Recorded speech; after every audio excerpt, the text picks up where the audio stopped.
So you're sober. Your dopamine is very low. You feel horrible. You are in the facility. We're holding you. You don't use drugs. Craving comes and goes. Eventually it goes away. Now what happened? Your dopamine is too low. You are in a negative emotional state.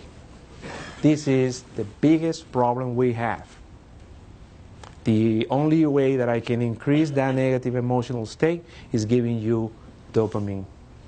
These things don't work. Psychiatric medications. Of course, you get a stimulant, you're going to love it, you're going to feel great, and you're going to basically relapse and get in trouble.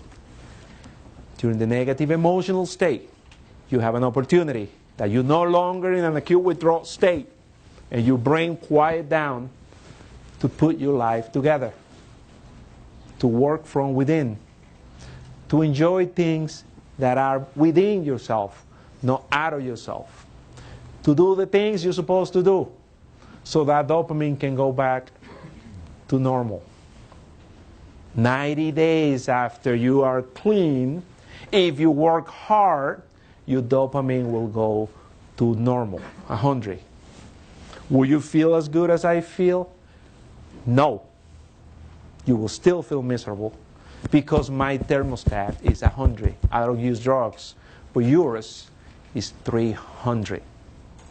I don't know what to tell you to do at this point, but I will tell you, go bungee jumping, play a lot of games, go water rafting, do things for fun that you enjoy, get 4 or 5 hobbies, volunteer, go to church if you like it.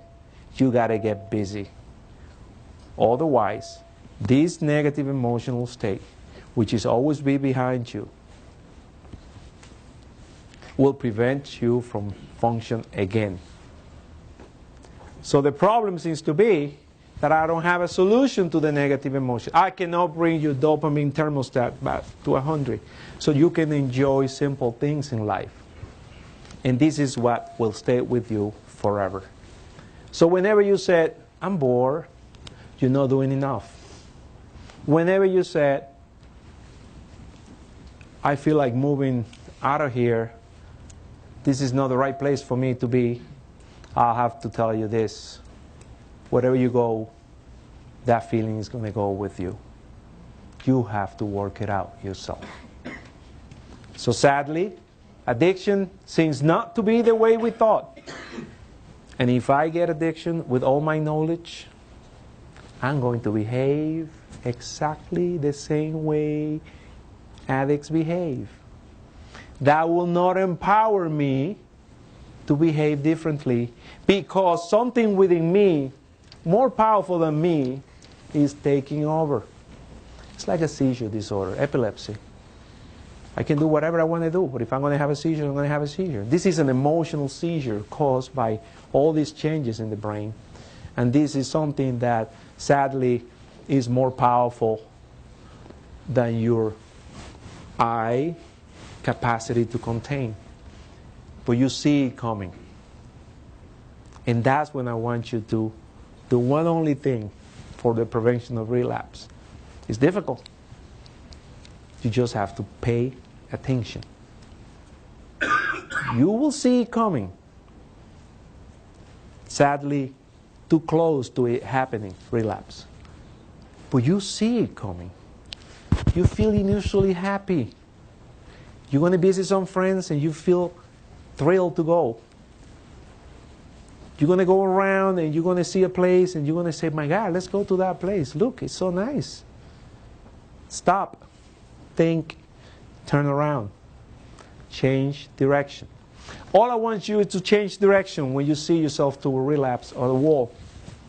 But to turn in a different direction, you have to be paying attention.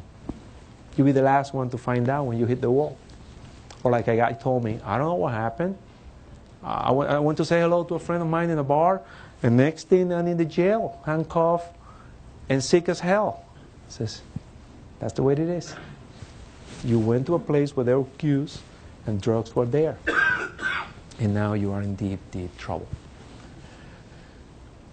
So we need 90 days. Insurance only pay for 30. We don't have a perfect drug to deal with this, and will never be. You cannot touch that thing. There was a medication, ibogaine, like a miracle. You give it to patients, no withdrawal. It calmed down the whole primitive brain. 3 months later, you could relapse. We give it to you again, like a miracle. No cravings, no withdrawal, no nothing. For 3, 4, 5 more later, maybe longer, you relapse. We give it to you again, and then we found you sitting in a chair in your apartment, and you don't do nothing. Radio imaging were done. Something was missing in the brain. We destroy the nucleus accumbens. The essence to be human. The reason we're motivated to do certain things and not others. Without the reward system, the motivation is useless. The emotional system is disappearing. This is no longer going to be a human being. So when we put it all together, we see that the disease is complex, is neurological, is acquired. Nobody can be an addict without using drugs. Logical. Nobody has an addictive personality, because what you messed up in your brain is present in every single human being's brain, which is the nucleus accumbens and the motivational system. So we forgot that you have a motivational system, a reward system, and together they create a disease of addiction. We're struggling. We're trying to find better treatment, better options, but it looks like it's not going to be a magic pill, and detox is just the initial stage and the easiest one to accomplish. You sit down, open your mouth, get a pill, okay, blood pressure's better, fine. The most difficult stage is the negative emotional state that follows the 30 days after rehab, which is why we struggle to send you to an IOP, to a rehab facility, to a outpatient therapy, follow up with doctors, see this, do that. And sadly, you now get it, we have a big obstacle. You know how many people I think I fix, and they end up seeing a doctor who put in one of these things, and next they relapse and back to square zero. So we have a unique approach here, by the way. We minimize the use of psychiatric medications.